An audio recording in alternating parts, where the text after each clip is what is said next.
Hey everybody, welcome back to Strictly Sickly. Today I am hosting the show for Sara because she will be the subject of today's interview along with her husband, Stephen Hatfield.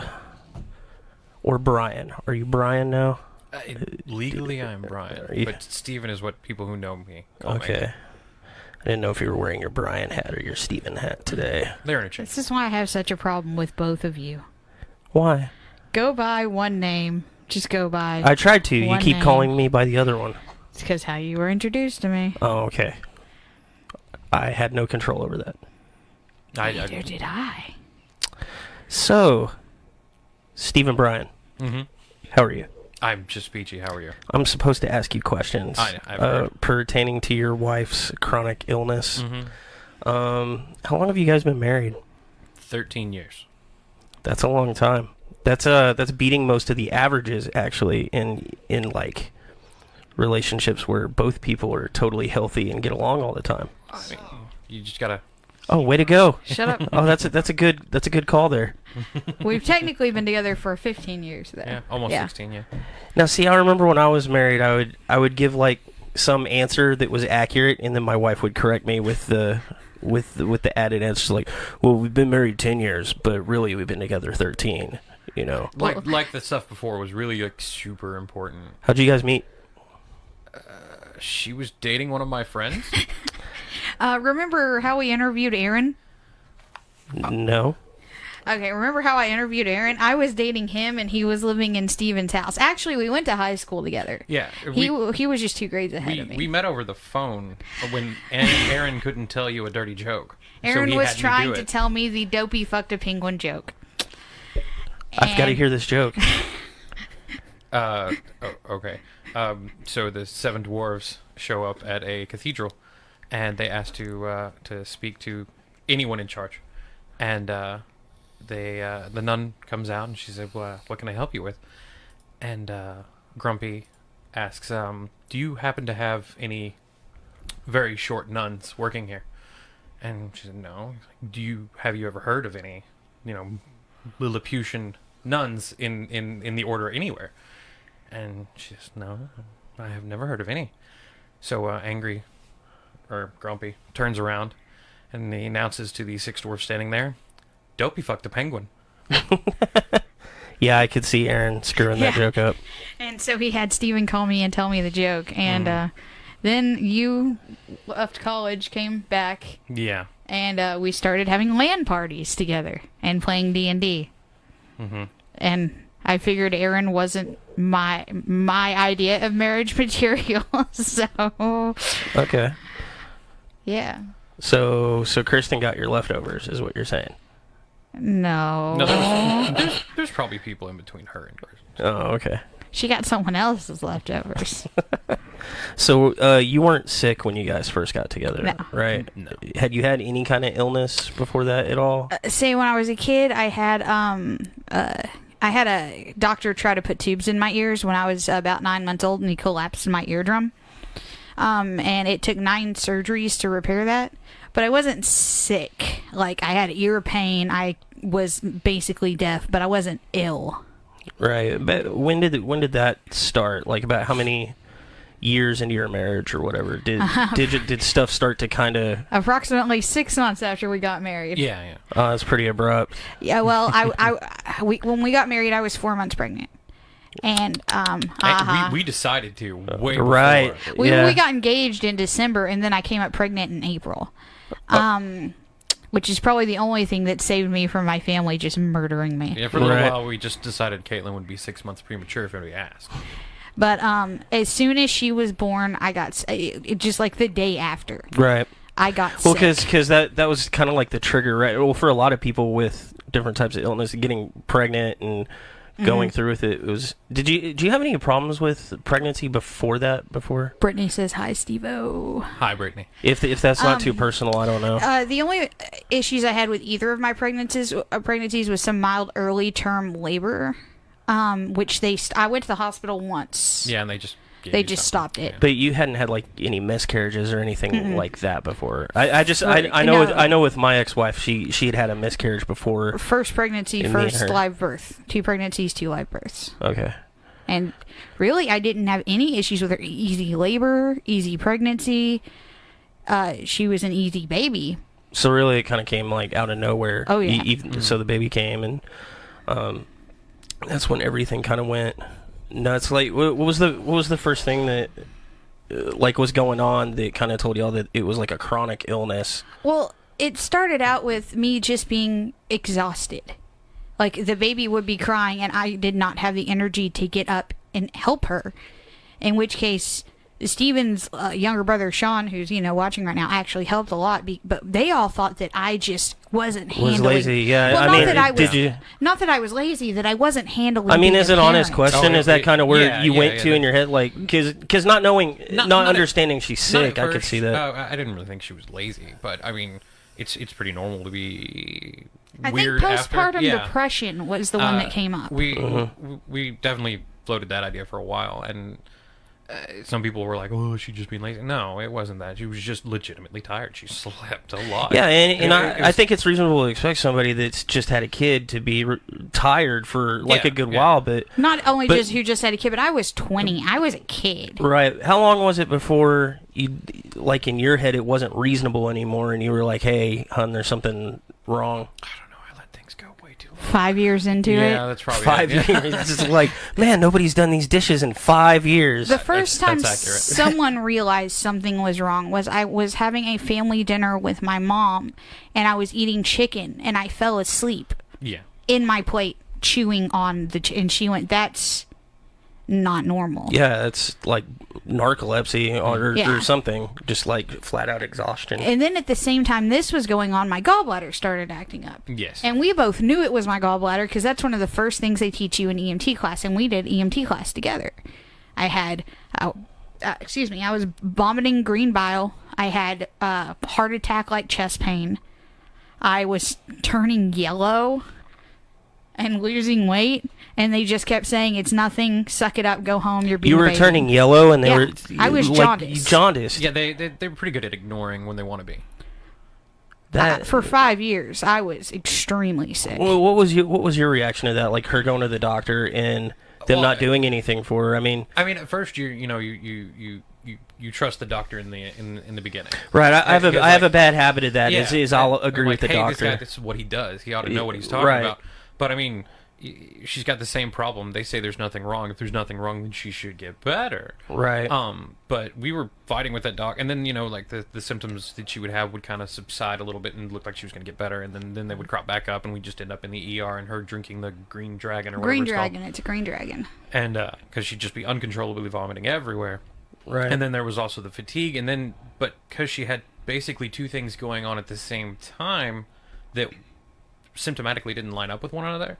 Right. She so was just getting lost between diagnoses. Because I was going to one doctor for one thing, another for another. Yeah, because you don't just have like the one thing that ties everything. I know that's like your unicorn. And- you want something that And just ties it all funny together. story, I was seeing Dr. Dang in Cleburne, and he red flagged me as a drug seeker after a HIDA scan said my gallbladder was fine. He red flagged me as a drug seeker. Last year it came out that not only was he making people pay money for narcotics, he was groping little kids in his office. Well, that's what you do. And I was like, well, yeah, I'm glad he got caught because that dick had it coming. Yeah. Because after that, no doctor would see me. Right. They were like, "Oh, Yeah. sorry." Once you get that red flag, I mean, and it's an act of Congress literally to get it removed. But even if you do, it's like when you're accused of a current, like Michael Jackson accused of being a pedophile, no proof that he actually was, but in everybody's head the dude's a pedophile. Yeah, no longer matters whether he did it or not. Everybody thinks he is. Yeah. Eventually, that red flag was removed because I went and saw a doctor that finally diagnosed me. But the first diagnosis I got was Epstein-Barr because Steven's little brother got mono. And I got slept for like a Epstein-Barr. month. Yeah, and slept for a month and had internal organs that were enlarged. Yeah. And I had all the same symptoms, so I went and had a blood test, and sure enough, I had Epstein-Barr, which is it's the virus that causes mono. Right. The problem is if it's in your saliva or in your bloodstream for more than 6 months, it becomes chronic Epstein-Barr. And it can become episodic, so it can wreck you Goes for away, 3 weeks. comes back. Yeah. And it also, they think, is something that sets off other autoimmune diseases. But I wrote on that diagnosis for a really long time until finally the gallbladder thing got so bad. I went and saw a man named Dr. Sadeh. Right. Dr. And I've met Sadeh. Sadeh's pretty cool. And he immediately looked at me. He touched my stomach and he said, "You have to go now." Yeah, he's like, "Oh no." He said, "You're dying. You gotta go now." I remember the first thing I did is I jumped up and I hugged him and I started crying. Right. And I went and I immediately had a sono, which is something they had not done in the 5 years that I'd been sick. The cheapest test they could have done, they refused me. And 2 days later, I'm in the hospital on antibiotics because it's so inflamed, it'll rupture if they touch it. Right. So I had to sit in the I hospital. remember them having to delay your surgery Yeah. or whatever because They had to delay the surgery. And I jumped up out of bed after that surgery and I was like, I'm better. Yeah, didn't you go Everything's clubbing or fixed. something? I went and watched a friend get a tattoo the next night. Like, I felt so much better. I was out of Right. my bed doing stuff. A few weeks later, I'm sick again. So, how much like advocating did you have to do for her to get up to that point? Because you know, I've been to the doctor a ton of times with her too, and she's a doormat. Of course, I've never seen. You know, I'm never in the room when the two of y'all are at the doctor or whatever. And so, Experience our dynamic. I'm curious what you do different at the doctor that I might do different when like I'm advocating for her. Well, or what I Stephen do, is also a doormat. Yeah, Stephen's really bad at talking to doctors. Is that why I've been put on doctor duty the past couple or, months? Or her Okay. mom. I mean, I was really bad. I would like to be better. Well, Maybe I'll be better.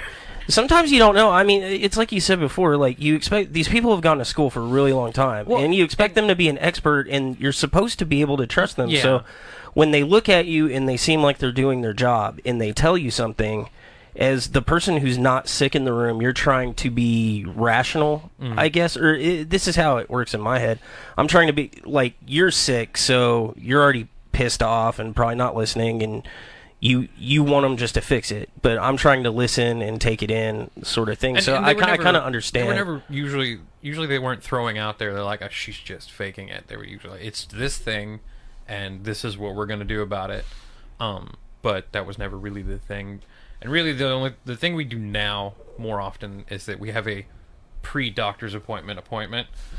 We basically just sit in the car and they're like, okay, what are we trying to get out of this? Like, what do we not you have to wanna leave rehearse before we like is this medication we need to look at, and we want to ask them about this condition. And I hate that you have to do that, and that's like one of the things that this podcast is actually aimed towards. Is it's not necessarily a bad thing to get all your in like the way it sounds is like, oh, how are we going to lie to the doctor? And that's not the point of it. It's how can we get our shit straight to communicate what we actually are trying to say. Well, yeah. What referrals do we need? Where is our next step? Where do we need this doctor I to get us know a to? problem I have sometimes is I go in for one thing and then they'll ask me like a question, and I'm trying to be honest about it, and I'm like, yeah, I had a beer 2 days ago, and all of a sudden it like, it's because of the beer. Yeah. Right, and it takes this like, and so you have to think about like, okay, what am I actually going to tell them and not tell them, in this order, and make sure you know all her symptoms as well as she does, so when she forgets something, you can be like, oh yeah, and she's also been throwing up. This is what she ate the past few days. And it's really hard to recognize sometimes when they're actually blowing you off, because the doctors who do have gotten really good at doing it. And they blow you off without sounding like they're blowing you off, and then you get out of the appointment, you're sitting in your car, and you're like, God damn it. Have you ever been put in a situation where the doctor's like pulling you aside to tell you stuff about her, like, or like have side conversations? I don't think so. I know they do that with my mom, but that's because of who she is. Yeah. They'll ask me questions, but usually it's just stuff that she's already said, so like they're confirming. I don't know why they feel the need to, but just making sure that what she said or what they heard or whatever. I'm not really sure. But my mom, being a nurse, is usually the person they pull off to have their side conversations with. When did y'all? So you got sick after the first, after the I know the first kid triggered it, but before you guys had Andrew, had y'all already figured out that you were chronically ill at that point, or was it kind of still You knew touch about and the go? PCOS. Yeah, we knew about the PCOS and endo, but the rest of it was kind of up in the air still. What was the decision like? Because with Andrew, it was more like a decision. Y'all wanted to have a second kid, Yeah. and you knew you were going to try. I mean, why did y'all decide to go, knowing that you were sick and getting sicker? I'm assuming, right? Is that incorrect? We didn't know. The Okay, only okay, so thing you we still had a didn't. firm grasp on was the endo and the PCOS. That was all And we had. occasionally I have these weird flare-ups where I'm useless. Yeah, for like a couple weeks at a time, the estrogen And bar kicks her butt. And back then they weren't as common. Do you think if you would have known like what you know now about the stuff we'll get into, but if you would have known that, do you think you would have still chose to have a second child? Or do you think you would have stopped with the first one just to be safe? Not like you don't love your second Oh no, kid. I know what you're asking. And my thing has always been I don't know if I would have, because I feel like it's unfair for both of my kids. Right. Growing up with me being useless. I don't know, you? I was okay having him, but I mean, I also wasn't really thinking you were going to get worse. But I mean, looking back on it now, I'm still okay that we did. Yeah, I'm still okay that we did. I don't regret it. It's interesting that you said it like that. Like, you didn't think she was going to get worse, but it kind of sounds like you knew she wasn't going to get better. I had resigned myself like about 9 months into the ordeal with the starting of the Epstein bar and the gallbladder. I was like, she might not never get better. Did that change like the way you saw your marriage, or like the way you interacted with each other? Interactions, yeah, but I mean that was more just the stresses of how it was affecting her and how it was affecting our lives. But as far as our marriage goes, it was like, well, this is what we have now. We have this now. Right. This is the way things are now. Yeah. It's just like it becomes part of the relationship.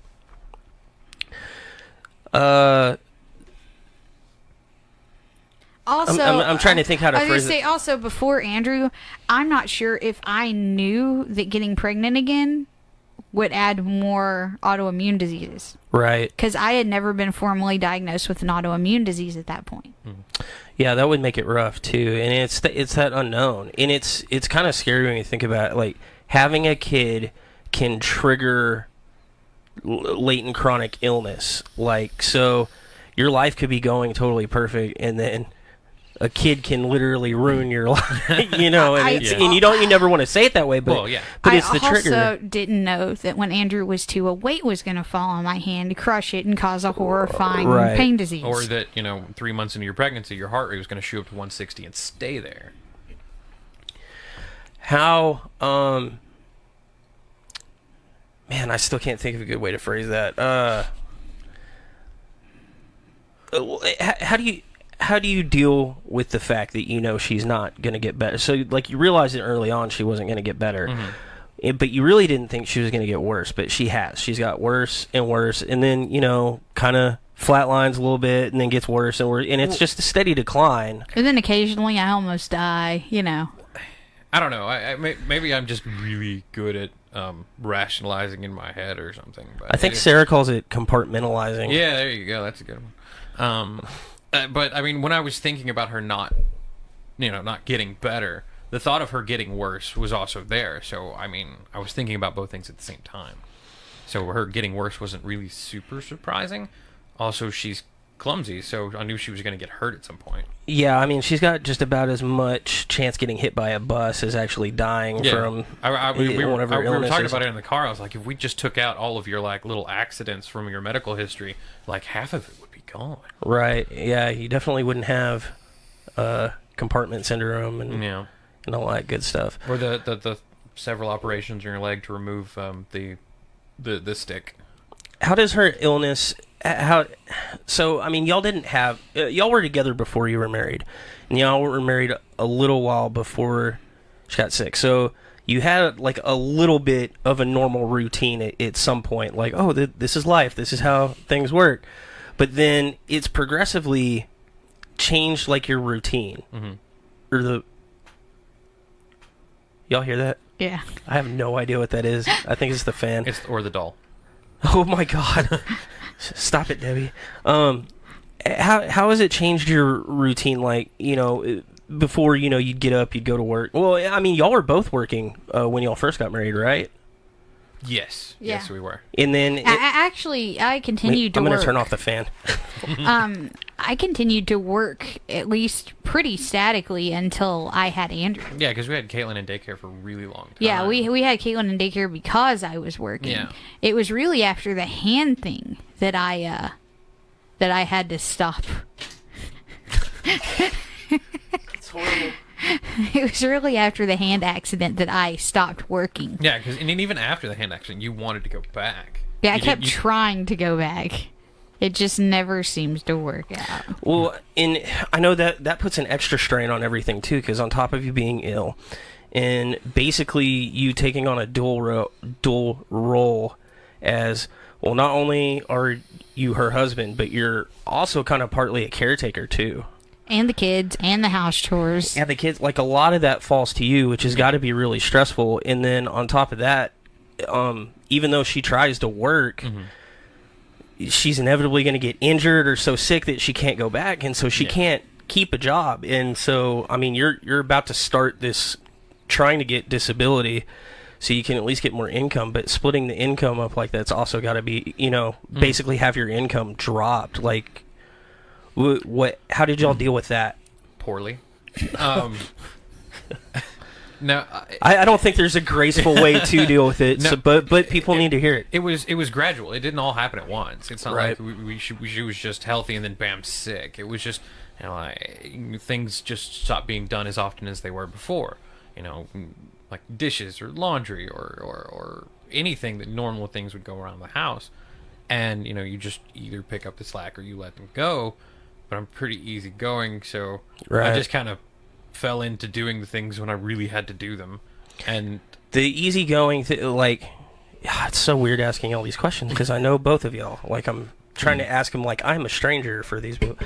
But, like, do you see your personality as a hindrance to it? Because, you kind of let a lot of stuff go. Oh, yeah, way too much. That should annoy you or Yeah. whatever. But at the same time, it's also a boon to you because there's a lot of, like, emotional crap that could be going on, and you can stay kind of even. It's double-edged because you get so good at letting things go that you start letting way too much go. Right. And you kind of have to have somebody draw that line for you. Luckily, she's really good at telling me when I'm doing something She's stupid. really good at telling me, too. Yeah, It's really awkward. really bad at telling herself. Really good at telling other people. Well, it's hard to see when it's your own stuff. Well, it's like, hey, Steven, you haven't done the dishes in 2 weeks. Could you, Sarah gets mad at me because I defend you. She's like, don't take his side. I'm like, I'm not taking sides. Well, she's kind of had to do because when we lived with my mom and my brothers for a Oh little my while, God, everyone and always without took your fail, yeah. side. I mean, because generally I'm right, but they would I always. just swear to it God, didn't they matter could have what it come was. downstairs and you could have been slapping the shit out of me, and they would have been like, What did she do? "What did she do?" She had it coming, didn't she? Like, why don't you just push her down the stairs? We'll apply for you, Steven. How so a lot of the issues you have are or can be genetically passed on. Like, there's a high likeliness that your kids are going to be sick or have problems in the future. How do you guys deal with that? We hope that doesn't happen. We just hope and pray. Early preventative care. Mm-hmm. Right. Oh, okay. So, like, what kind of early preventative care do you do? I mean, it's because you specifically know what things that. Well, with Caitlin they're and high the risk for. PCOS and the endometriosis, early getting her into a gynecologist, early birth control. Mm-hmm. Both of them just watching for symptoms and trying to treat them as soon as they pop Early up. birth control, that's a good one. Did that cause any, like, family problems or whatever? Because, We haven't started her on it yet, but what's funny is someone in our family said to lie to her about what we were putting her on. Just don't tell her. Like, just she's give gonna her go a pill. have lots Isn't of that sex if illegal? she knows. I don't know, but they're like, I don't know, she's if you're gonna. kids, you can get away with a lot. She's gonna have sex if she knows she's on birth control. I was like, I don't think that's what's gonna make her have sex. I'm pretty sure that's the hormones. Yeah. Yeah. The sex is gonna make her happy. I don't think lying to somebody about what they're taking is ever a good idea. I mean, what if she gets... Well, birth not control is to- not a thing, Well, but... not to mention what if she gets in an accident and they Right. need to know what med she's on. Yeah. Right. I don't think birth control falls under the Well, I don't know. Birth control can affect some things. It can cause blood clots. Right, and so they wouldn't need the to do other that. thing is, what if she secretly gets an STD and has to go on antibiotics? Yeah, then they stop working. And then the birth control stops working and she gets knocked up. Yeah, Benadryl makes it not work too. What about Zyrtec? She takes it. Zyrtec's good. Okay. Not sure that's true, Rad. Benadryl? Is that what she told you? Damn, Skippy Benadryl will make your birth control not work. Sounds like that's what somebody told him. Yeah. Did you fact check that? Yes, I did fact check it. You know why it doesn't work? Because it makes the mucous membranes dry up. Oh, I'm knowledge. gonna Google that later. Google it now. But there's only actually 4 antibiotics that does it. Not all antibiotics. Nobody's gonna know that list. It's just better to know that it does it. Because I don't know the list. Me either. It's probably any of the penicillin family. So, if it does turn out that your kids get sick, like, how are you guys gonna deal with that? Like, We'll try our best to recognize the symptoms of whatever it might be early. right? And try and exercise whatever treatments we think might be available for them. I mean, do you think it's an exercise in futility to try to do that at this No, point? because No. I will drag them into a doctor's office and I will raise hell until they fix Yeah. it. How does her being, since we're talking about the kids, how does her being sick and, especially like with the flares, like you're having a flare now too, and like you're lethargic a lot. How does that affect the parenting dynamic in the house? Parenting? Why would you do that? Well, you know how there's always like a good parent and a good cop and a bad cop or I whatever. make sure but she's the bad cop. I'm always the bad guy. I imagine there's more levels to it because, like, do the kids get away with more, like, if they go ask mom than dad, or is it the other way It's around? definitely the other way around because she's just a much better bad cop than I am.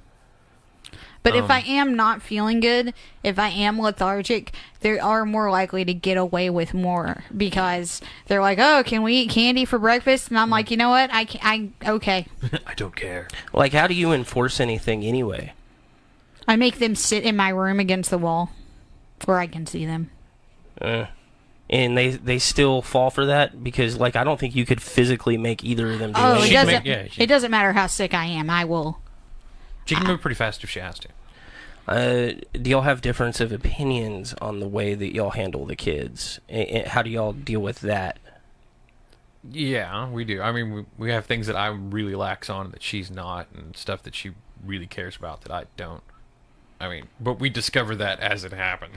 Yeah. We don't really sit down and be like, hey, how do you feel about, Like with Caitlin and the dating thing. Yeah. For me, that is a very big no-go at her age. No dating. No dating. No dating. Not without... Okay, she can go to a movie with whoever she wants to, with one of us there. You can sit in the back. You can act like you don't see him. But I don't want her going on dates alone. I wasn't really all that worried about it. He obviously wasn't all that worried about it because he let her go on one while I was in the hospital. Yes, I did. Okay, so how did y'all handle that argument? It was pretty short. It was like, hey, how could you do that? I don't know. That was it. Yeah, that was pretty... Really? Yeah. What do you guys argue about? Usually the arguments we have, if I'm going to be completely honest, is because I feel like shit and I want to scream at someone.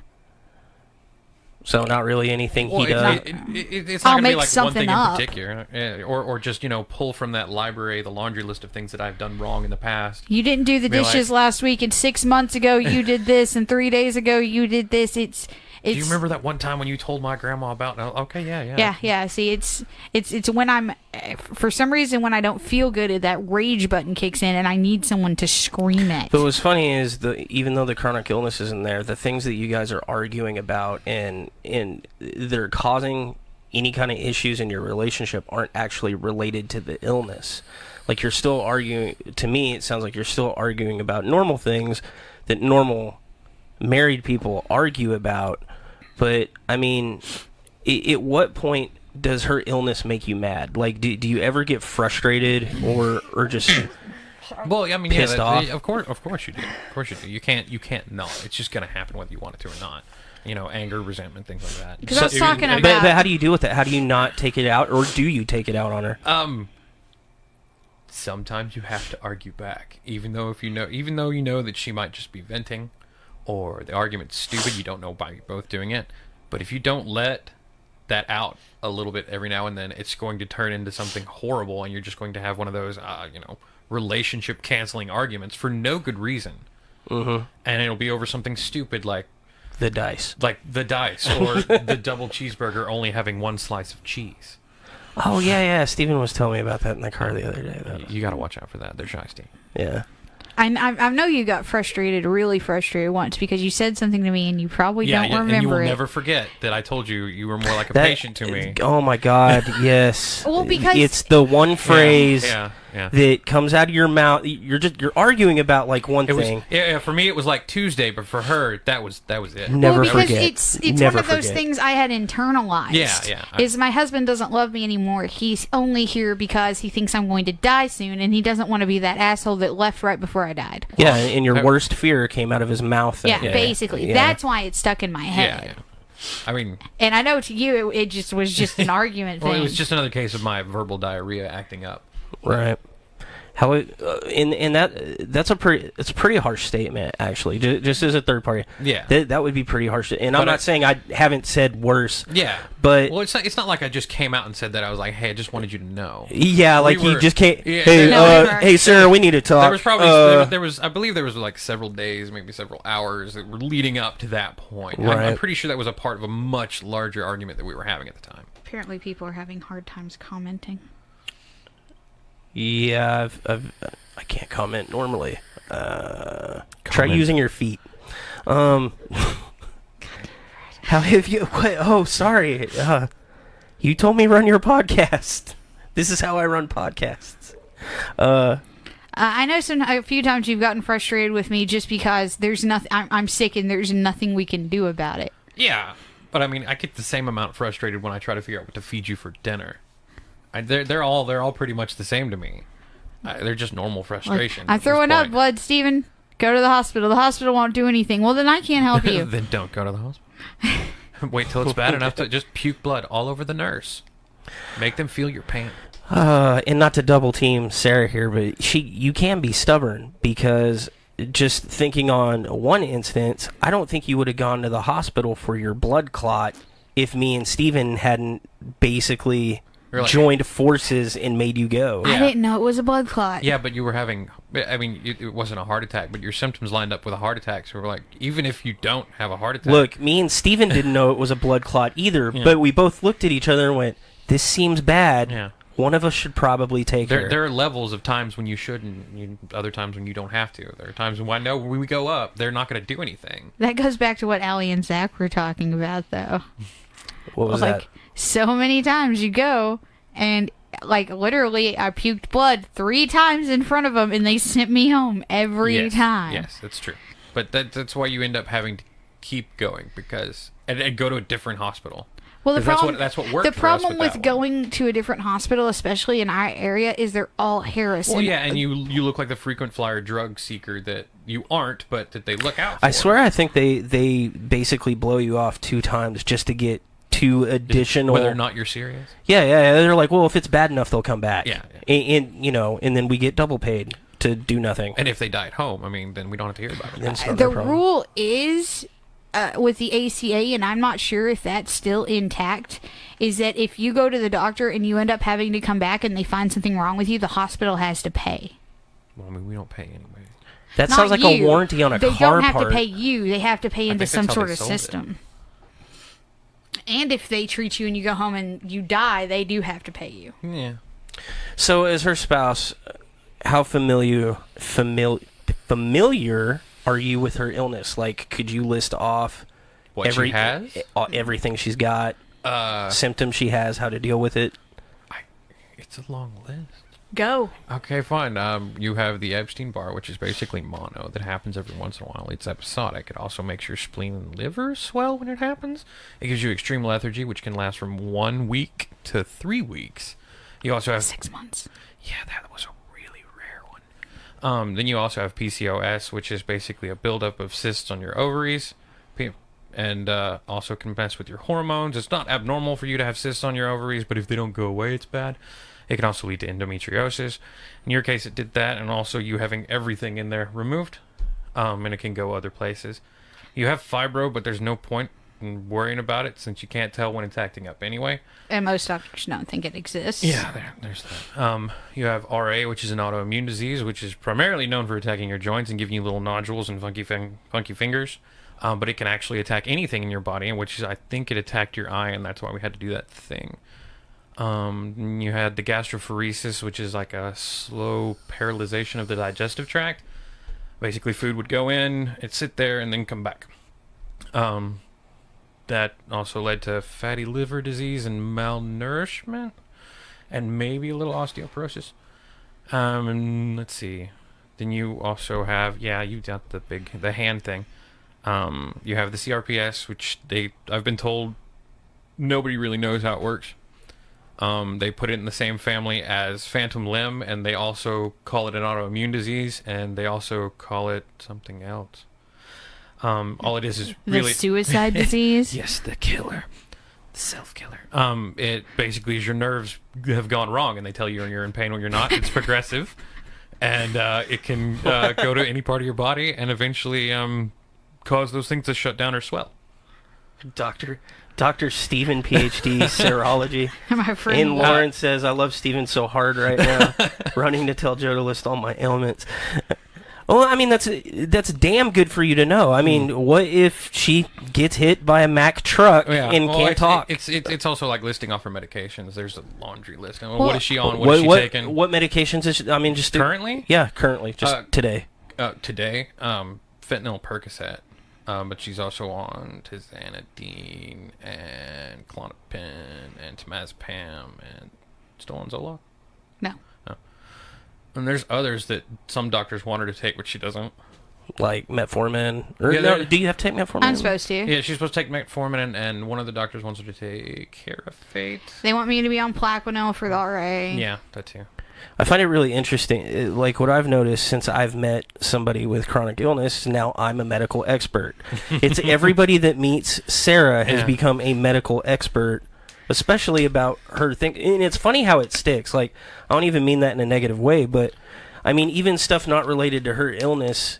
Well, you were an EMT anyway, so that's a bad example. But EMT's not really that. It's but I know more about different types of opiates and antidepressants and what they do and the way the body's immune system works just from ones that are worth dealing taking, with ones your wife. That are Yeah, basically, just stay away from that one. It's weird how that works out. I was gonna say the other good thing about everyone I know knowing what I have is like the blood clot incident. When that got so bad I couldn't talk anymore. Oh, yeah, we were all able to explain. Yeah, exactly. I had to have someone talk for me because I couldn't breathe. Well, also, I've had to explain what you have to the people I work with. I don't know how many times. Because they're like, is your wife doing any better? No, she's worse. She's never going to be better. Relatives I haven't seen her forever. Like, hey, how's your wife doing? Worse. She's slowly dying well, and then you faster get that than comment you. I hate. That comment I hate. Why don't you get rid of her and get a wife that works? Oh, yeah. Get a functional wife. Trade her in. Just see that is a totally acceptable funny joke when your wife is actually like healthy and she's just got like a cold or something, and it's like, haha, it's not even really funny then, but whatever. But yeah, when I heard like people in your family had made that joke like at all, it's like, how's your relationship with your family? With that, it's like, I think they've gotten a lot better. It's up and down.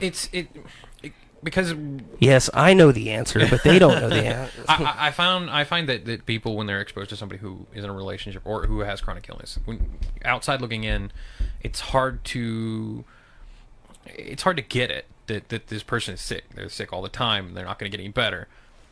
Especially when I go to family events and I look okay. Yeah, you because don't look I have like you're to. dying. She doesn't look sick. Like what does she have? I mean, does she have to have all the She's got to have like a shaved head and a freaking colostomy bag. I mean, if you don't look like you're going to die tomorrow, then you're not sick. And getting people to get beyond that assumption, beyond that reasoning, is very, very difficult. Well, and I have kind of a similar issue because my sickness is not like a physical ailment. You know, I have mental illness, and so people kind of look at, and they're like, well, you know, he doesn't seem okay. And then, you know, I'd kill their cat. Yeah. Because they're not, or I lose my shit for no apparent reason, and they're like, oh, that guy's just an asshole, you know, and that's kind of what I get. I do have one too many. You know. I mean, have you ever had to deal with anybody thinking your wife is just faking it? Yeah. My at least one of my brothers, and you know, people I know, like people. I mean, I've worked at the same place for over 10 years now. Did you feel a need to like prove them wrong, or show them, or did their opinion change? It's kind of like time? a case by case. Either you can try and prove them wrong if you feel that it's even worth doing, or you can just blow it off and go, yeah, probably, and then walk away. In the case of his family, what it took for them was being around. It's just time. Oh yeah, absolutely. I mean, the view is way different inside the house than, you know, when you only come over once a week or once a month or whatever. I mean, has her illness changed your dynamic with your family? Not really. I mean, other than them just, you know, not being... Well, I mean, I asked that because my ex-wife, she was sick, and then when I used to be really, really close with my family, like my dad's family, and then when I married her, they didn't like her.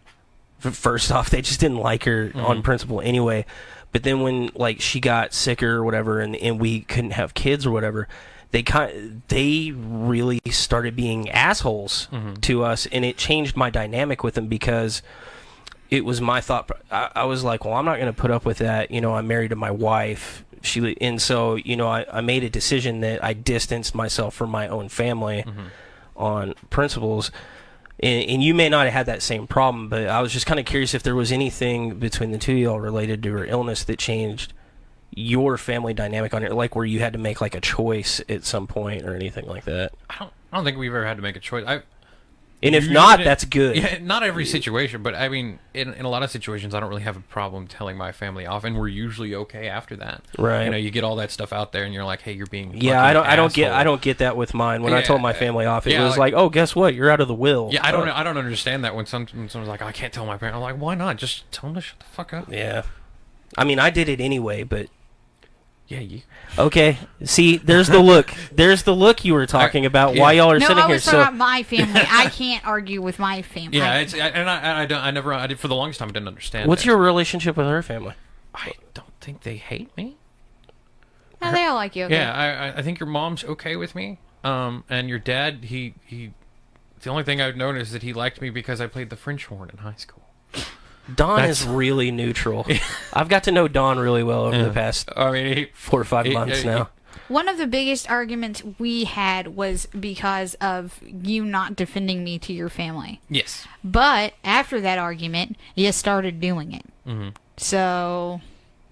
It was me rationalizing, is this really worth it? Lauren says colostomy bag helps. Just get a family event colostomy bag filled with liquid for effect. Carting that really pig good. line around really helps. Yeah, it does. Or scars. How often do you use her illness to get out of doing stuff? It depends on what it is. Like work? Anything. I use it constantly. I got she's sick again. That's not wrong. I've canceled entire podcast. I don't feel like doing a podcast. Sarah's sick today. I'll come home and they're like, "Oh, you're sick today." Okay. Yeah, I have. She's woken up at like 2:00 in the afternoon. Like, aren't you supposed to be at work? Yeah, I didn't feel like going. You're in the hospital. But that doesn't happen quite as often. But I do get to get out of things that I don't want to do with like my family, which is nice sometimes because I'm not a social person by nature. I don't like people. You have long-term or the way your LOA works where you can intermittent LOA. Intermittent LOA basically means that you.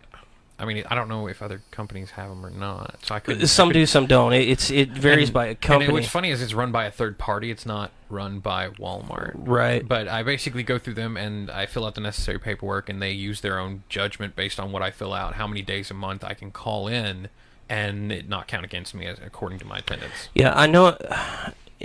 I know that's like one of the reasons you haven't looked at getting, because I know like you're not unhappy where you're at, but you're not necessarily happy with the job you have. It's all right. Because I know y'all talk about like you may be going back to school and Yeah. doing something else, things like that, but you're kind of Trapped. trapped's a bad word, but you are kind of stuck in that situation a little bit because you're Trapped is the perfect word. No, it's the exact word I use. Well, I mean, to be fair, you're in a place where you have the intermittent LOA. Like, so that's a good deal. Like, you can take off whenever you need to help your wife, and you don't have to fear like repercussions from it. I mean, generally, my bosses have been pretty cool about it. Yeah, you have seniority. You've been there. You've got vacation time you can use, things like that. And so, even though it's not the best job, it's actually got a good set of benefits to help with your particular situation. It just doesn't pay.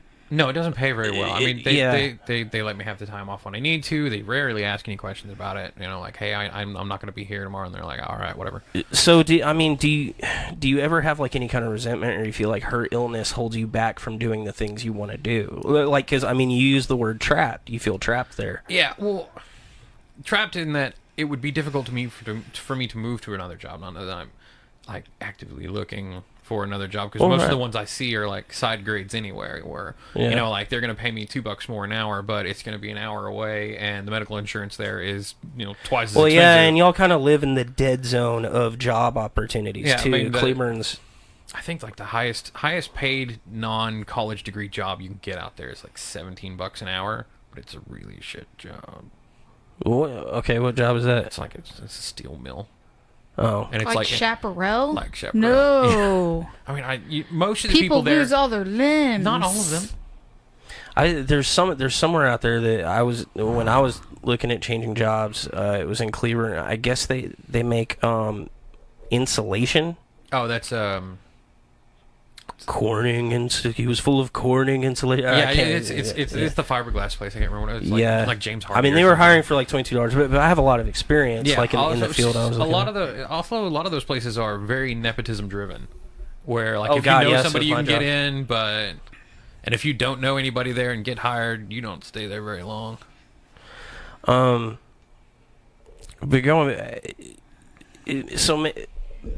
how does it make you feel? I mean, like if you could just go to, like, if you didn't have to have a job where you could take care of her, do you think you would go back to school and try to do something else? I mean, I might, but I'm not what you would call a driven individual. Well, because you've talked about it before. Originally, this wasn't the plan. Like, you weren't, y'all didn't plan. No, when y'all first got married, this was the plan. When you first got married, really, it was going to be flipped. Stephen was going to stay home with the kids and be Mr. Mom, and you were going to be EMT and eventually a paramedic, and then be a paramedic. He's much more suited to being home with kids. He's got a much better temperament. I enjoy working. Right. He's never enjoyed working. No. Yeah. I mean, he works because he has to, and he doesn't complain about it.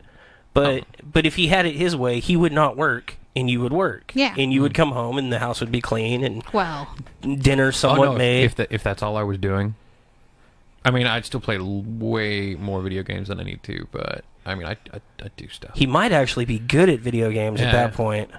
I mean, I'd already have Red Dead Redemption beaten by now. Nerds. But when that all flipped, like how did that change y'all's relationship dynamic? Like, because was it one of y'all was like more dominant and kind of like the alpha, and then did having to change like the career and who stayed home and did what? Did that change anything? I think there was more than like a period of mourning when we were like, this is not going to go the way we wanted it to. This is horrible. And guilt. Yeah. And she feels terrible because she doesn't get to do the thing that she wanted to do, and I feel bad because I'm just not the person who would be particularly suited to this particular situation. How does it affect, like, because you kind of have a guilt complex, how does it affect you mentally knowing, okay, he goes out, he works all day, he comes home and takes care of the kids and cleans the house, because you can't physically do, like, I'm not placing blame, but you physically can't do a lot of it sometimes. But then when you do feel good, you have to utilize that time to go do something you want to do because you might not get a chance. I do clean sometimes when I feel good. When you feel good, I'm not saying never. Oh, no, I'm clarifying. But no, and it's important that if you come home and something's done that you didn't know, you have to mention it. You have to say thank you, because if it was all for nothing, why do it? Thank you for washing my dishes the other day. I washed our dishes too. Yeah, you did. Yeah. My dishes have never been cleaner, Captain OCD. It's another reason I don't do dishes. Yeah, you just stand there screaming out, damn spot. But does it cause you guilt knowing that, like, oh man, he's been working all week, whatever, but, you know, I'm still going to go do this thing. Like, I'm going to go to a concert or whatever. Yeah. And he's just... The ghost hunting thing. Yeah. I feel trash about. The one thing that helps me not feel as trash about is a lot that of the Stephen stuff doesn't ever want to go out anyway? Is that he doesn't want to go do stuff. Well, In because fact, you're like, hey, I kind of want to go do something. Like, go do it. Have fun. yeah, he's always just been like, hey, go do your thing. Yeah. Well, I mean, when me and you were first ghost hunting, like, you know, and we didn't know each other very well, I'm like, is he cool with this? Just sitting at home with the kids? She's like, yeah, he's occupied. Yeah, it's like, he's got destiny. He's good. Yeah. Yeah, he's never been I took him on one vacation with me. I do not feel as though he enjoyed it as much as the rest of us. Oh yeah, I mean I enjoyed it, but I'm a homebody. I don't Yeah. leave because all Yeah. my stuff's there. That's And I invite you places all the time, but Yeah. I don't ever really expect you to be like, oh yeah, like once or twice you've been like, yeah, I do want to go see that movie. Oh shit, I gotta go buy another Crap. ticket. God dang. No, I mean like people invite me to do crap all the time, and I often use my wife's illness as an excuse not to do it, but I just don't. I'm just not a person No. who goes out. And you're not even antisocial. No. Like, I mean, anytime I've like thrown a party here or something like that, and you can make it or whatever, you do. You come and you interact and Yeah. you have a good time or whatever.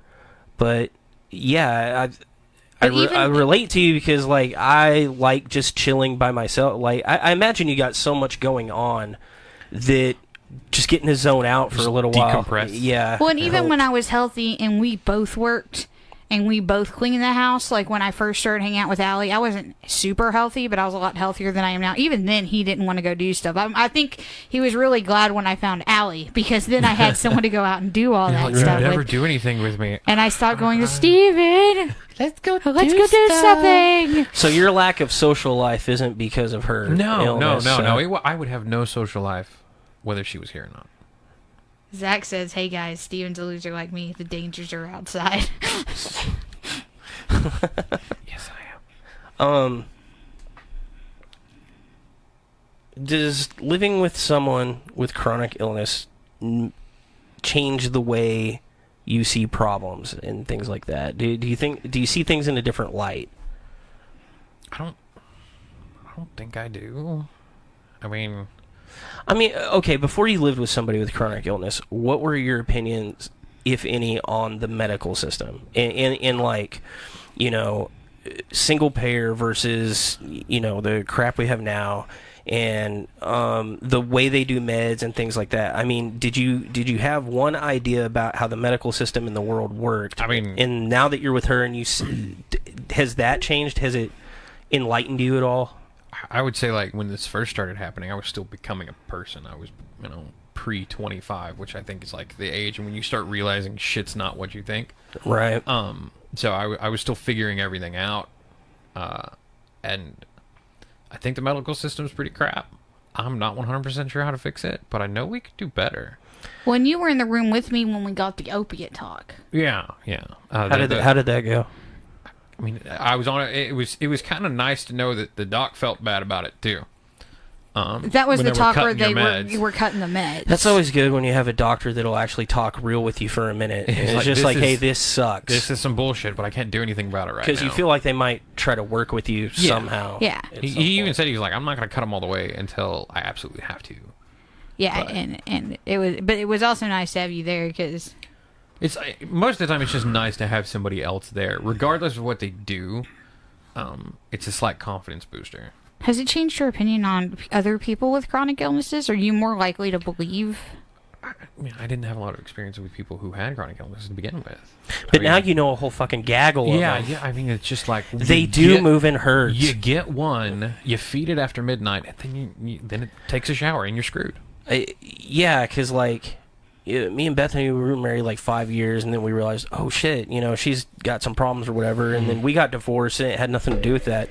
But then it's like the next like 10 people I met, it's like, hey, my uterus doesn't work right, and my immune system doesn't exist, and Maybe it just I'm a changes- cannibal. Maybe it just I don't changes know. you, and you don't realize it because you're you. But on the outside, people would just, that's the guy. When I was about 22, I had myself convinced I was contagious because I was friends with Cassie and Allie, and they both started exhibiting. Oh, we thought it was like environmental because we were all in the same area. I was trying to figure it out for so long. Like, What? it's got to be the water, right? It's got to be the water. It's got to be some sort of weird disease.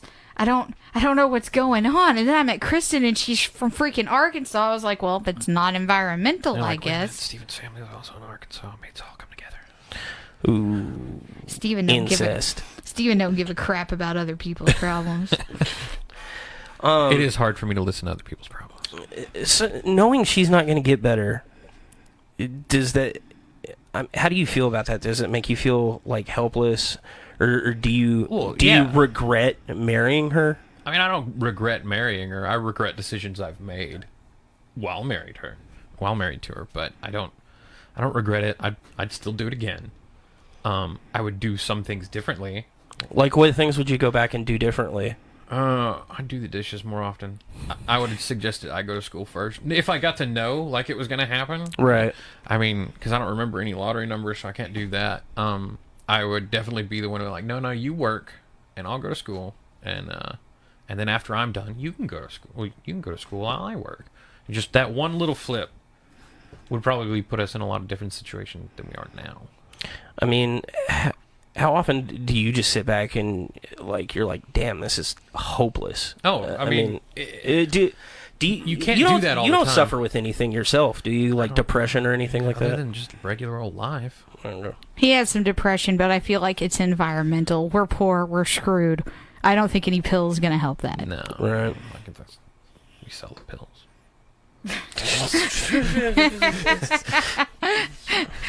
Got some Zoloft here. I did find out Ultram without insurance is $6 a pill yesterday because my insurance Really? would only pay for 28 out of the 30 Ultram. What happened with his insurance is, you know how they only do 7 days worth of prescriptions now. I Yeah. read his bottle. You can only get. That's why you have a refill. It's because you can, if you're acute. They didn't give me the full prescription. Basically. If you're acutely injured now, you can only get 7 days worth of meds. Insurance, pharmacy, otherwise. So why did they go ahead and sell me the other 2 pills, though? They put 2 pills in one bottle, and then there's the other bottle, and then I had to pay $12 for Because those if 2 you pills. separate it, They're it's not working quite the same around thing. it. Yeah, it's a workaround. Whatever. Oh, Steven's. Yeah, he does have. They did diagnose Steven with RA, I actually. do have RA. Oh, but that's it's not. That's like, right. You got the weak knees. Yeah, I got the weak knees and The bad ankles and knees. shoulders and elbows and all that stuff. Which was really horrifying because then I was like, oh no, what if this gets worse? Here's an interesting question. I don't know if you asked it to the other couples or whatever. Okay, so when you get sick, because I've seen you go to the hospital once, and it was for the kidney stone. Like, how bad does it have to get for you before you decide it's time to go to the hospital because of sicko over here? I just know. Like, for me, like, the kidney stone was like, I think I Dude, got a I kidney saw stone, I need him to from go. a mile away, and I went, that motherfucker has a kidney I was stone. like, I was just vomiting uncontrollably, and I was like, that is the worst. That's really bad. But, I need to go. do you find yourself playing the game like when you are sick, like you're downplaying it? And I'll admit, I kind of do that too. Like if I'm feeling, if he says he doesn't, he's lying. Yeah. No, if I'm sick, I'm gonna let you know. Like, hey, I'm nauseous. I don't want to do it. I don't. My back hurts. I don't feel like lifting that. I mean, keeping it, trying to be the hero is not going to help you at all. Because if you're sick and the people around you don't know it, when you do something poorly or half-assedly because you're sick and you're trying to save yourself, people just think you're an asshole. It's also Yeah, kind but of nice to play doctor every now and then. Like, hey, I know what's wrong. but do you ever feel like when you say you're sick because she is so sick and constantly in such a high level of pain that you almost feel like she's saying, "Don't be a pussy"? Yeah, but I mean, sometimes I need that. Sometimes I am just being a pussy. Well, no, I felt like when you came over here the other day to get your stuff, and I was really hurting with my back pain, you were just giving me this fucking horrible look, like, you're not really hurt, and it made me mad. I was not doing that. You were absolutely doing that. Oh my god, now they're making stuff up. And my back really hurt. I believe that your back hurt. It hurt bad enough I went to the doctor on my own. I believe you thought you were in pain. Yeah. I mean, do you ever get that from her? Like is she ever just like stop being fucking lazy? You just don't want to do that. Well, I mean, yeah, but I mean, I think she meters it out. I don't think she does it every time. You've gotten the man flu like twice. Yeah. In our relationship. Man flu is real. I know it's real. It's real. It is technically real. It is. Man flu is a thing. Because estrogen does help you deal with illness. But there's been like once or twice where you've gotten the man flu, and I've been like, oh, just come on. Like, it sucks. It's because if you're never sick, when you get sick, it's worse. the worst. I mean, Which is how I logic in my mind. It's like, I normally can fall asleep in like 5 minutes, but if it takes me 2 hours, that is the worst night of my life. That is when I will call you a pussy. And it's taken me 15 minutes to go to why bed. Don't you just lay there, Stephen? No, I'm just going to go do something else. Well, what's been the... And I'll do this two ways. What has been the best, like, highest moment of this relationship with Sara? Like, what point when things were going right and you're like, it's never going to get any better than this, and you were really happy? And then what has been like the lowest point? Like what's the worst that she's got and you're just like, Jesus Christ, I don't know if I can do this anymore? Like, have you ever got close to that breaking point? So both sides of that. The highest point. I'm kind of a pessimist. And you can't say when your kids are born because that's cheating. No, those... Because I saw what your kids looked like when they were first born, and they were ugly. Yeah, the entrance of a crotch goblin, no, that's not. Caitlin was a cute baby. Then she turned ugly. Yeah, she was all right looking in the very beginning, but I think she lost that baby fat weight, and she's just an old man. And Andrew, he finally grew into his nose, but he was hideous when he was born. Oh god, yeah, it was awful. And then they stuck him in the baby grow light, and he was basically a tan old man for about a month. High point. I would say that road trip to Montana, because I had more fun with you than I think we ever did, because we spent so much time. We were basically with each other the entire time, the entire day, the entire night. That was really fun. Low point. I would say it'd be like maybe year 2 of the gallbladder. Was probably the worst, because I think you were having a hard time working. We weren't really sure where we were going to be living. There were so many people. I mean, you were being rejected. It was about the time that you got rejected by the doctor. And we were trying to find another one. Was that during the time when she was having the seizures? No, the seizures were after the spinal cord implant. Oh, okay. And I think that's what caused it. Because when we got it taken out. Yeah, absolutely. Like, the seizures just stopped like that. Stopped immediately. Yeah. But, I mean, during that time, when we still had a good number of people who were just like, she's either faking it or not nearly as sick as she said, because nobody can be that sick and not just die. Right. Because too many people were doing that, and whether you want it to or not, it starts to influence the way you think. 90% of the people you second guess yourself, like, too. She's not, yeah. Like, well, I guess she could be lying. Oh, yeah, I thought I'd lost my mind. And for a little while, even she started like, well, maybe I'm just crazy. Maybe it is all in my head. Did you feel guilt for, like, thinking that, having that thought? Yeah, you feel guilty for thinking that they're lying or not so being you able to help do them. feel things, is what you're saying. Okay, but, I mean, if you talk about them, then they're real. Okay, there's this... Oh, Kristen said when Caitlin was checking in on her while she slept, that was pretty bad. Oh, yeah. We all thought she was going to die. I would have guessed your answer would have been when she had that really bad seizure that one time. And I think she was asking you to kill her because it was so bad. It was bad, but I'd already seen her go through several more, so I basically become a little more used to it. So here's a really morbid question, but I know... Hold on, Kristen has one. Okay. Has there ever been a doctor that legitimately made you angry in the way they treated Sara, and why? What did they do that made you so mad? That one doc at the Gainesville ER. He made me legitimately angry. Oh, yeah. Yeah, that guy was... Oh, my God. I don't think I know this one. I fell asleep with that stupid hair tie around my wrist. And... Oh, yeah. Yeah, and it swelled up, and since she's got compartment syndrome in that hand twice at that point, we went to the ER because we wanted to know, like, is this something we're going to need to worry about because there's a history of it? Or, is this probably going to be just fine? And the level of being blown off is even one that I'd never experienced that hard before. Yeah, because it was literally... He walked in, he was like, go home. There's nothing wrong with you, go home. And he's like, it can just happen, and And like, if a normal person came in and said, "Hey, lift her," I get that, but you're like, she's she's had compartment syndrome in this hand twice. I want to know whether or not we need to worry about this. And he's like, it's fine, it's not a big deal. Except that it's still numb. Yeah, I'm like, it's been several hours. It's not like she just woke up. It's been several hours. It's still numb. Its swelling is getting worse, and he's just like, basically, he told us to go home. Have you ever throttled a doctor? I believe 4 minutes was the amount of time we were in that ER. Yeah. That guy pissed me off. Now, you had a morbid question? Yeah.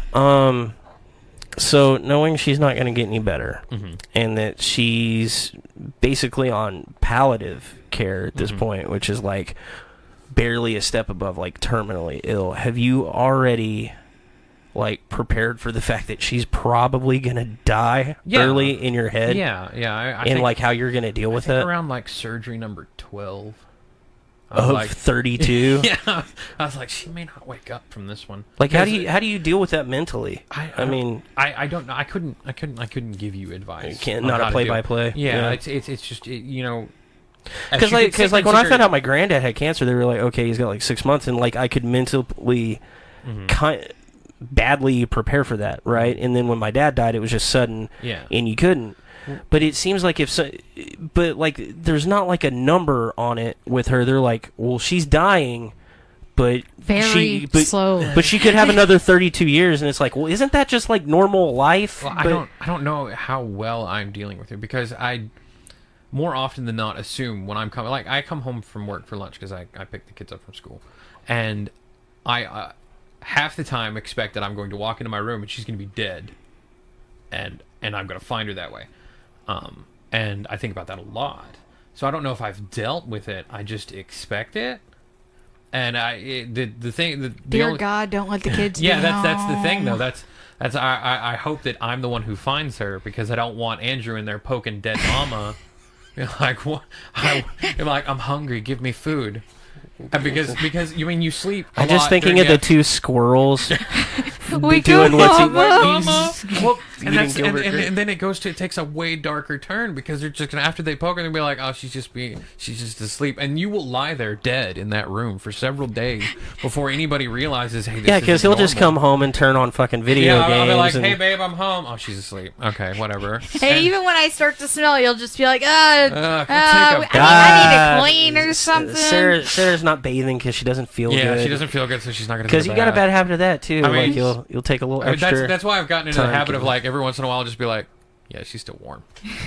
Just towel her down real quick. Well, because that's not at all horrifying thing. We'll just have you stuffed. Give you your spot on the bed right there. How much guilt do you carry around knowing that there's a really good probability you're gonna check out before your kids and husband do? I mean, you're not gonna be the last one. You'll probably be the first one. I've actually talked to Caitlin about this, because I realized that me trying to hide this was not working. Right. Especially when she walked on me playing The Exorcist with blood all over my bathroom, and when someone's mom let my blood clot thing slip. I realized I wasn't hiding it from her. So I talked to her about it, and she said, yeah, I understand that. She gets it. She just, could you maybe not do it before I graduate high school? I'm not sure how much she gets it. I think in some ways Caitlin's like really mature for her age. In others, she's exactly an 11-year-old, 12-year-old. But I think with things like this, what I've noticed, she's really understanding of that, and she's got a good handle on her own kind of her mental stuff going on. Like, she loses her mind, and you guys have to deal with it. And and I kind of see a little bit of myself in that, where like she knows she's freaking out, and having behavior issues and stuff, but she can't stop it. The train's already going, so I feel kind of bad for her. Yeah. I've also accepted that they're going to spend some years resenting me. Well, why do you think that? Well, because I've talked to a lot of kids who have parents who are chronically ill. They do, for a little while, resent their parents, and usually they come back around. Mm-hmm. Usually it's just a few years they spent resenting their parents, which I'm willing to accept. That's fine by me. But I've kind of already accepted that, so I figure when it happens, I'll be more okay with it. You think you deserve that resentment? Yeah. I mean, even though it's something you can't help, you still think you deserve it? Well, I mean, yeah, a lot of parents can't help. Well, I mean, parents who die when their kids are young, their kids get mad at them. It's not fair and it's not right, but that's the way the brain works. Kristen says, is there anything that you wish y'all could do as a couple? Anything you used to enjoy doing together that you can't do anymore because of her illness? Gangbangs. Playing video. The orgy parties. Playing video games is actually one for me. Yeah, because your hand's all screwed up. Yeah, so I can't, like, we used to play a lot of MMOs, and I can't do that anymore. I don't know if it's the same for you, but...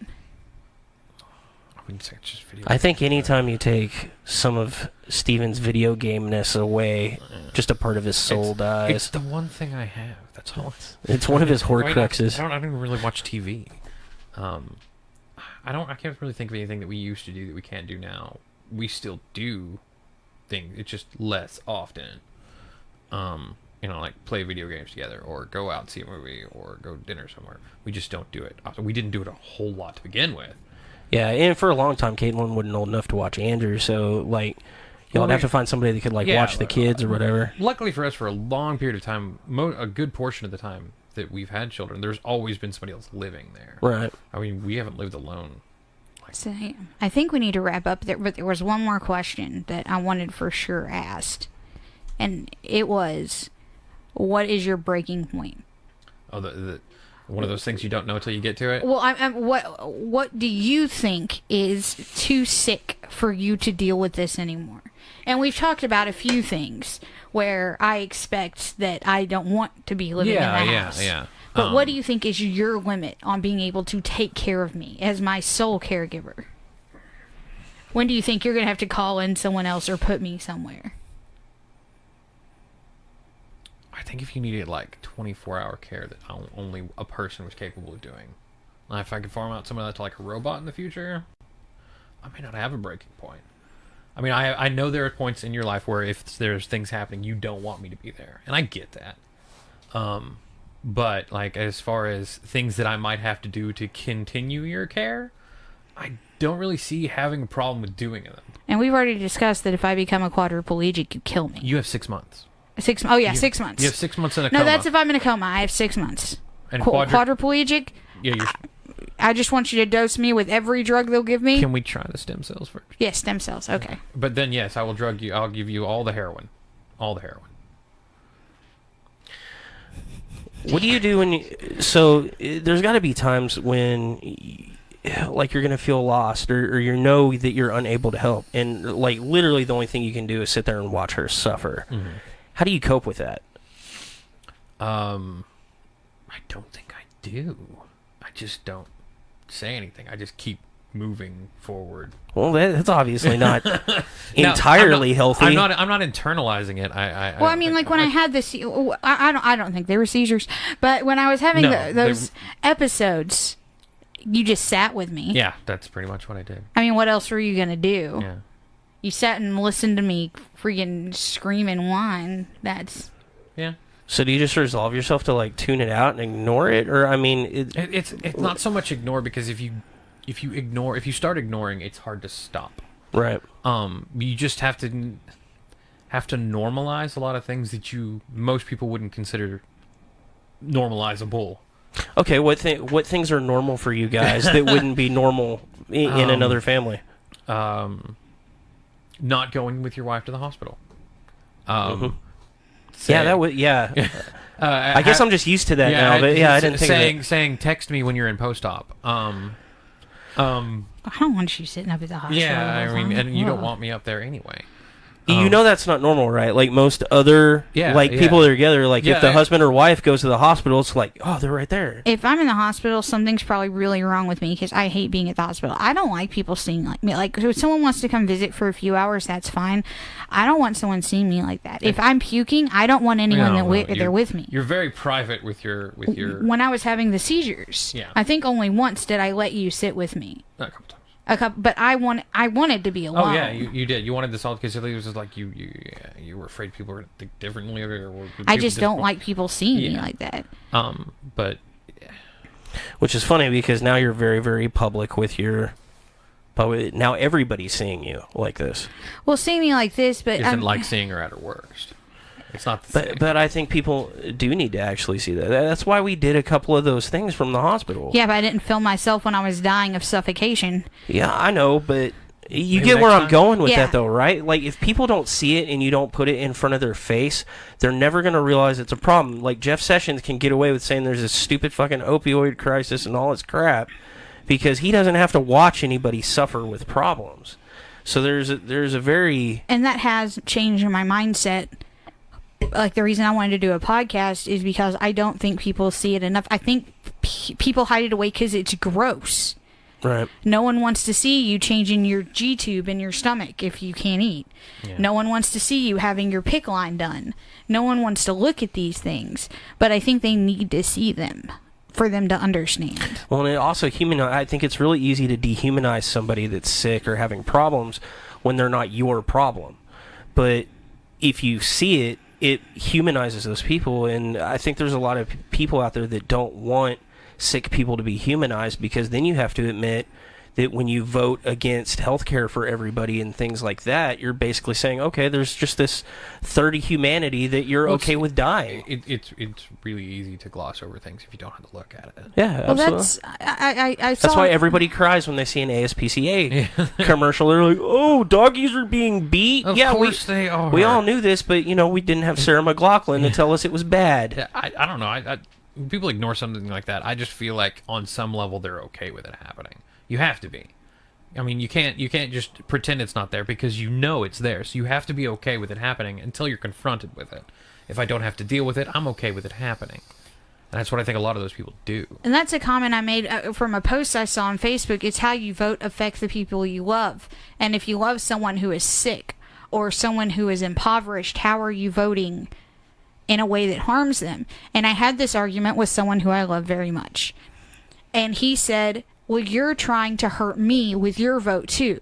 I said, no, I'm trying to hurt your financial status. You're killing me. Mm-hmm. The way you vote, it will kill me eventually. And in my note, right before I die, I'm putting your name on it. I mean, you probably shouldn't vote to hurt So anybody. I don't think they're doing it on purpose. The last question before we wrap up, because we got our other podcast to do. I don't have a shed. Or barn. I have a shed. We do have a shed. Yeah, I've got a shed. It's very poorly made. Damn it, John. Are there any positive sides to being married with somebody with chronic illness? If you don't like going out a lot, you don't have to go out a lot. You learn a lot. Yeah, you do. If you had absolutely no knowledge of the medical field whatsoever, you will learn, and you will learn quickly, and you will learn that if she has something rare, you get to explain it to the doctor. Yeah, like I know how to use a Narcan injector. I know how to trach somebody. Yeah. A lot of this stuff is just also because I'm a medical junkie. Yeah. I think it's made my kids more empathetic. Caitlin came home the other day and she said one of her friends has lupus, so she's been helping her around at the school. That's a good point because otherwise she probably wouldn't give a shit. Yeah, I think it's because your kid's a sociopath anyway. But I think it has made the kids more empathetic living with someone with a chronic illness. So with Caitlin, Caitlin's hard to classify. Andrew's a little bit of like a mama's boy. Like, do you think that that's due to the illness thing? Like he's worried about you or something? Or... I thought he didn't know. I thought he just, until he was 5 or so, I tried really hard to, Andrew, let's go outside and play. Andrew, let's do this. Andrew, let's do that. And he came in one day and he sat down beside me and his eyes got all water and he went, it'll be better someday. And I just... He was like, "You'll feel better someday." I was like, "Oh shit, he knows." He knows. Of course they knows. know. Everybody thinks they don't, but they They always know do. everything. Kids aren't dumb. It's horrifying. I mean, some are, but they still know. Any final thoughts before we shut this down? No, thanks for running the show. Oh, Kristen's right. You like naps? It's always nap time when you're chronically ill. That's true. That is true. Sure. We should change the name of the show, Nap Time with Sara Hatfield and Kristen Martindale. Well, thanks everybody for watching. I'm glad to get Stephen on. He's my gold standard for Apparently, yeah. spouse of somebody with chronic illness. Well, you've been doing it for 13 years. Yeah. Most people would have ditched by now.